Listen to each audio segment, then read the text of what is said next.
Meet Sarah, a 47-year-old elementary school teacher from Ohio who, by every measure, was doing everything right. She didn't smoke, she barely drank, maybe a glass of wine on holidays.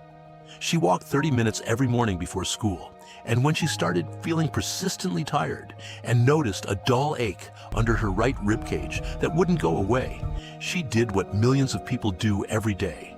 She went to YouTube looking for answers. She found a channel called something like Dr. James Mitchell, Natural Health Solutions.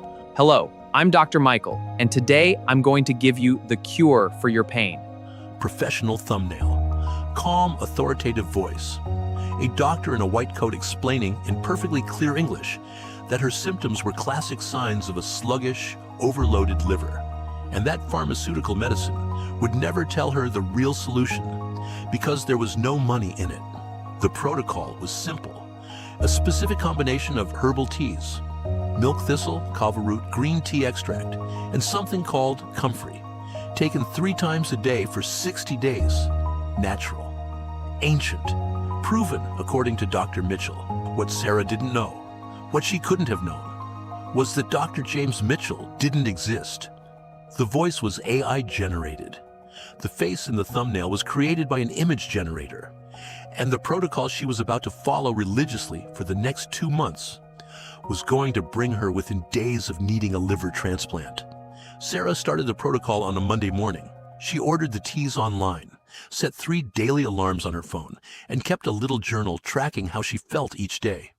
The first 2 weeks, she actually felt better, more energy.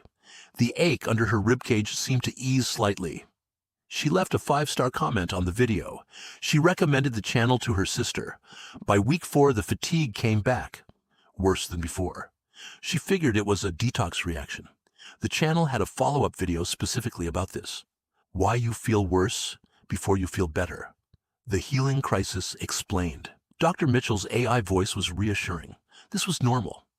This meant it was working. Push through. By week 7, Sarah's skin started to look different. Her husband noticed it first. A slight yellowish tint, most visible in the whites of her eyes. Sarah thought it was the lighting in the bathroom. Then one morning, she looked in the mirror and couldn't deny it anymore. She called her doctor's office and got an appointment for the following week. But 3 days before that appointment, she woke up at 2 a.m. with the worst abdominal pain she had ever felt in her life. Her husband drove her to the emergency department. In the emergency department, the physician on call did a rapid assessment. Sarah was jaundiced. That yellow tint in her skin and eyes that her husband had noticed was unmistakable under hospital lighting. She had significant tenderness in the upper right quadrant of her abdomen. She was exhausted and slightly confused. The first priority was figuring out what was happening to her liver, because the liver was clearly in distress. Blood work was drawn immediately, and when the results came back, the numbers stopped the physician cold. Her ALT, a liver enzyme that indicates cell damage, was over 1,800 units per liter. Normal is under 40. Her bilirubin, the compound that causes jaundice when it builds up, was nearly 9 times the upper limit of normal. Her INR, a measure of how well the blood clots, which depends on proteins the liver produces, was dangerously elevated, meaning her blood had lost a significant portion of its ability to clot properly. These were not the numbers of a mildly stressed liver. These were the numbers of a liver that was failing. The attending physician's first instinct, looking at those numbers, was hepatitis. The team began ruling out the most common causes first. The ultrasound came back showing an enlarged, inflamed liver, but no masses, no blocked bile ducts, no cirrhosis. The structure looked intact, just severely angry. The hepatitis panel came back the next morning, negative across the board. No hepatitis A, B, or C. The team moved to their second theory, autoimmune hepatitis, a condition where the immune system mistakenly attacks the liver's own cells. It can appear suddenly, causes exactly this pattern of enzyme elevation, and is more common in middle-aged women. Specific antibodies were ordered. Sarah was started on supportive care, IV fluids, close monitoring, nothing that would stress the liver further. 2 days passed. The autoimmune panel came back negative. Her liver enzymes weren't improving. Her bilirubin was still climbing.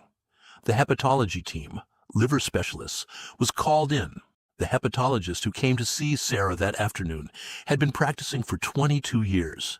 She sat down at Sarah's bedside, not at a computer, not standing in the doorway, and spent 40 minutes just talking.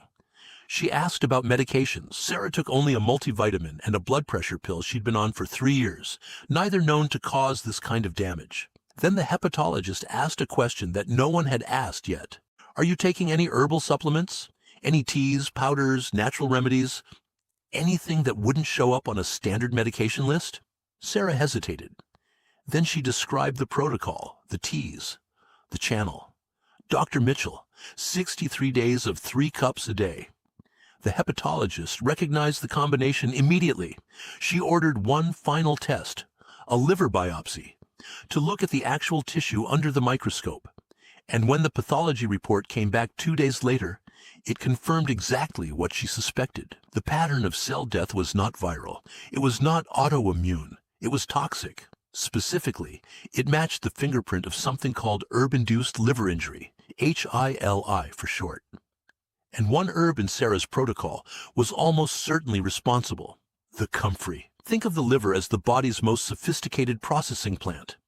Everything you eat, drink, or absorb eventually gets routed through the liver, which identifies each compound, decides what to do with it, and either converts it into something useful, stores it, or packages it for elimination. Most of the time, this system is extraordinarily effective, but it has one critical vulnerability.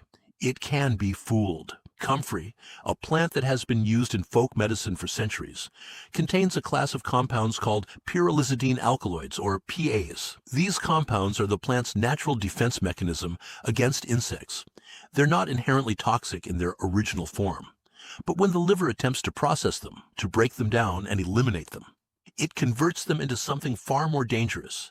Highly reactive metabolites that act like molecular grenades inside liver cells, that slowly damaged liver cells and block tiny blood vessels inside the organ itself. The protocol was designed to be taken for 60 days.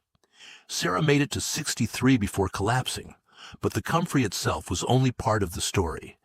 And yet today, in 2025, you can buy comfrey tea on Amazon with next-day delivery. The product pages describe it as traditionally used to support joint health and digestive wellness. The FDA warning is not mentioned. And on YouTube, an AI-generated doctor with a calm, authoritative voice is recommending it right now